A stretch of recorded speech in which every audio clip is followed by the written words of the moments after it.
Zanima li vas kako su nastali Adidas i Puma? Jeste li znali da su to firme koje su osnovali dva brata i nisu pričali do kraja svojih života? Ako vas zanimaju cool tenisice i zanimljivosti o njima, pretplatite se na ovaj Najtenisice YouTube kanal. Novi videi, nove tenisice i savjeti o tenisicama stižu redovito svaki drugi dan. Kako je sve započelo? Nedugo nakon što je završio Prvi svjetski rat, njemački vojnik Adolf Dassler, koji je u to vrijeme bio star 18 godina, vratio se s fronta u gradiću kojem je rođen, Herzogenaurich, u sjevernoj Bavarskoj. Kako je već imao izučen obućarski zanat, odlučio se sa time i baviti. Prvo je krenuo za vlastite potrebe sam sebi izrađivati sportsku obuću, ali s obzirom da je proizvodnja obuće u tom kraju već bila dosta razvijena. Sve je započelo s malim obrtom, kojeg je smjestio u podrumu za pranje odjeće u kući svojih roditelja. Točnije, u maminoj smočnici. Vremena su bila teška, a Adi je koristio svakojake materijale koje je mogao nabaviti. Ako je šivao obuću za druge ljude, ljudi su morali materijal sami kupovati. Na početku je pravio sve moguće vrste obuće, ali ključni korak naprijed bio je njegov dizajn prve kopačke za trkače. Izgledale su kao baletska papuča iz čijeg su đona virili klinovi, ali bili su zanimljive, inovativne i sportaši su se bolje hvatali sa njima za podlogu nego ikad prije. Mladom Dassleru, koji je bio rođen 1900. godine, pomogao je i otac Kristof. On je već prije radio u tvornici cipela. Adi je bio jako talentirani mladić pun entuzijazma i počeo se zanimati za sportsku obuću, te osmišljavati nove neobične modele. 3 godine kasnije, daleke 1920. godine, firma se toliko razvila da je u posao uveo svog brata Rudolfa. Kompaniju su nazvali po svom prezimenu i zvala se Sportska oprema braće Dassler. Rudolf je bio majstor prodaje dok je Adolf izrađivao cipele i tenisice. Olimpijske igre 1928. godine. Amsterdam. Tijekom olimpijskih igara 1928. godine njihova tvrtka je već opremala nekoliko sportaša. Počelo je bolje nego što su mogli očekivati, te su vrlo brzo postali službeni dobavljači nekih reprezentacija i to već na olimpijskim igrama u Amsterdamu. Tada dolazi do većeg razvoja tvrtke. Opremili su veliki broj atletičara i na taj su se način širili na međunarodno tržište, te su postali prepoznatljivi širom svijeta. Nacizam i Jesse Owens. Dolaskom Hitlera na vlast 1933. godine braća se pridružuju nacistima.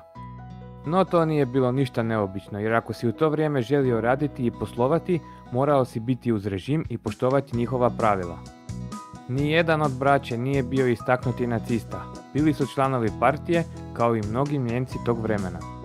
Hitler je isticao vrijednost sporta, što je njihovoj kompaniji u ogromnoj mjeri pomoglo.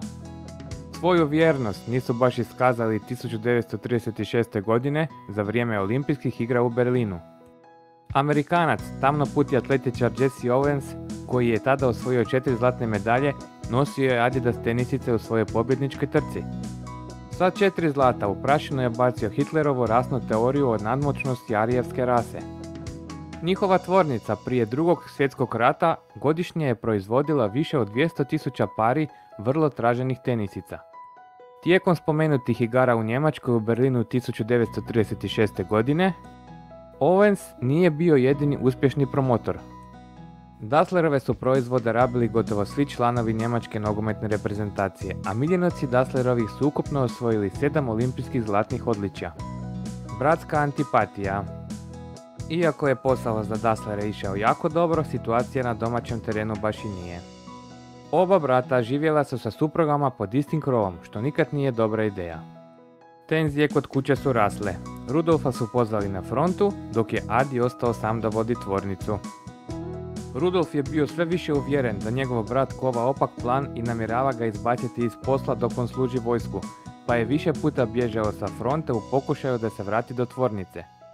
Adolf je oduvijek bio tiho povučen, želio je samo raditi i dizajnirati, dok je Rudolf bio temperamentan, društven i uvijek spreman za prepreke. Bratske sukobe dodatno su pojačavale njihove supruge. Navodno je Adijeva supruga imala aferu s Rudolfom, te se čak govorilo da je njihov najstariji sin u stvari Rudolfovo dijete. Poslije rata Amerikanci su provodili denacifikaciju, a paranoja je rasla na obje strane obitelji. Braća i njihove supruge pokušavali su da smjeste jedni drugima pred okupatorima. Jedan drugoga su optuživali za blisku suradnju s nacistima, pa je Rudolf neko vrijeme proveo u zatvoru. Ipak, Amerikanci su na kraju odlučili da su oba Dasslera sitne ribe, pa nisu gonili više ni jednog ni drugog. Bogaćenje u ratu i u miru. Tko je uostalom usred ratnog pakla trebao sportsku obuću? Na njihovu sreću, Hitler je u milijunskim količinama trebao kvalitetne vojničke čizme. One su u Wehrmachtu, to je bio naziv za njemačke oružne snage u doba nacizma od 1935. do 1945. velikim dijelom isporučivane upravo iz njihovih pogona. Ma kako kvalitetni bili potplati čizama Hitlerovih vojnika, doderali su se do golih stopala, ponajprije u dalekim i hladnim ruskim stepama. Postojeći pogoni braća Dassler su pred kraj rata dijelom prebačeni na proizvodnju protutenkovskih bacača. No ni taj dio proizvodnog asortimana nije promijenio tijek rata. Kada su američki vojnici ušli u grad u travnju 1945. godine, tenkovi su im bili upereni u dijelove tvorničkih pogona Dasslerovih. Dok su oni raspravljali trebali ih uništiti, pred njih je izašla Adijeva žena Cat, koja ih je šarmirala. Uvjerila ih je da tvornicu trebaju poštedjeti jer je njihova jedina želja proizvodnja sportske opreme. Čak se i pohvalila da je riječ o pogonu koji je proizveo sprinterice za Owensa. Sportom zaluđeni Amerikanci počeli su kupovati proizvode Dasslerovih i dali su dodatni poticaj novom pokretanju proizvodnje. Tijekom savezničkog bombardiranja 1943. godine. Adolf i njegova supruga su u bijegu pred eksplozijama uskočili u krater koji je na ulici napravila razorna bomba. Rudolf i njegova obitelj već su bili u istom improviziranom skloništu. Baš tada je Rudolf izjavio: "Prokletnici su opet ovdje", ali na tome je mislio na bombardere koji su grad zasipali bombama.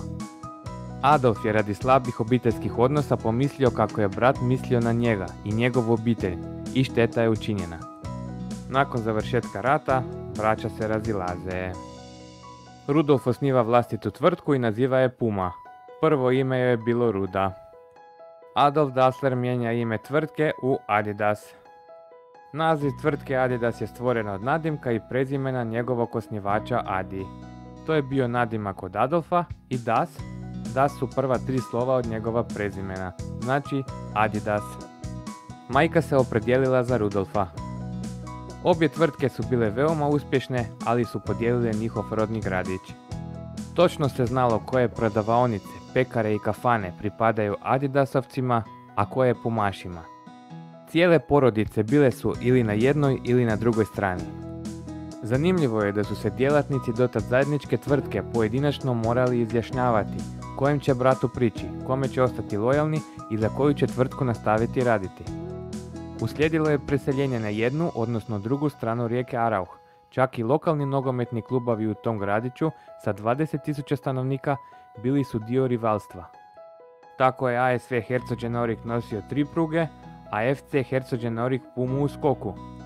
Mještani su iskorištavali to rivalstvo, pa su primjerice majstori koji su dolazili obaviti popravke u Rudolfovu kuću obavezno obuvali stare i iznošene adidaske.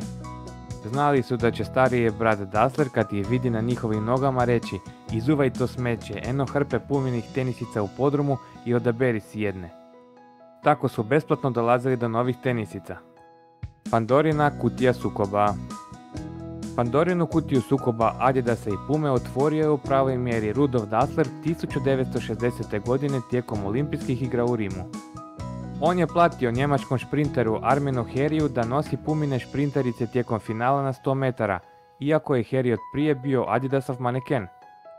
U finalu je nastupio u Pumi, osvojio je zlato, a zatim šokirao oba brata, jer je na ceremonijama dodjele odličja na iznenađenje svih ušetao u Adidasu. Očito je želio od obje tvrtke nagradu za reklamu. Tadašnji izvori tvrde da je nikada nije dobio.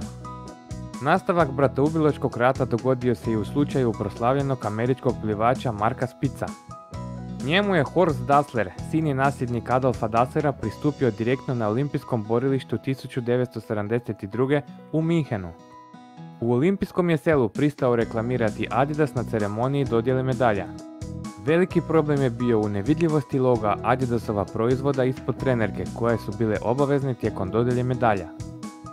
I kada se Rudolf našao na smrtnoj postelji 1974. godine, pozvali su brata da ga posljednji put vidi. Ali Adolf je i to odbio. Shranjeni su na istom groblju, ali na najudaljenijim parcelama.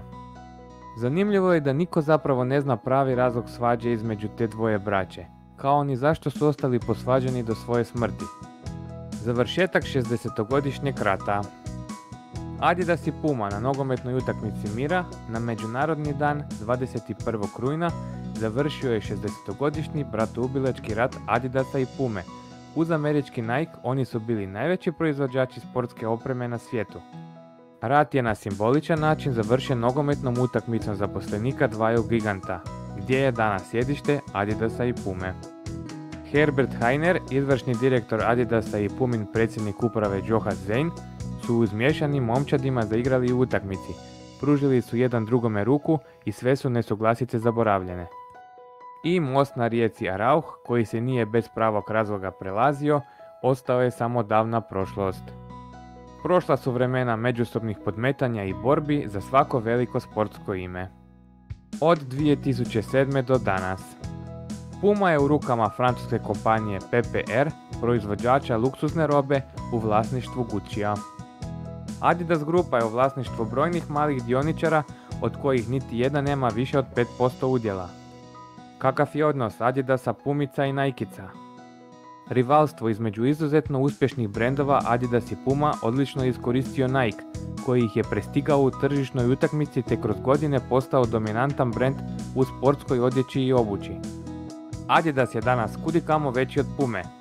Manekeni koji su proslavili 3 crtice bili su Muhammed Ali, Franz Beckenbauer, Zinedine Zidane i stotine drugih legendi. Pele je prvi zaradio veliki novac od Pume na svjetskom prvenstvu 1970. u Meksiku, tada bajkovitih $120.000. Na centru je prije početka utakmice na trenutak zaustavio suca, zavezao vezice i milijuskom TV svijetu pokazao Pumu. Pele i Brazilci osvojili su sva 3 prva svjetska prvenstva pod Puminim zaštitnim znakom. Diego Maradona je u trenucima ukazanja Božje ruke bio jedan od najistaknutijih imena u nizu onih koji su dodatno uzdignuli Puminu marku. U posljednjih 10 godina i dalje najveću zaradu ostvaruje Nike, koji je prošlu godinu završio sa vrijednošću od 28 milijuna eura. Iza njega je cijelo vrijeme Adidas sa 17 milijuna eura.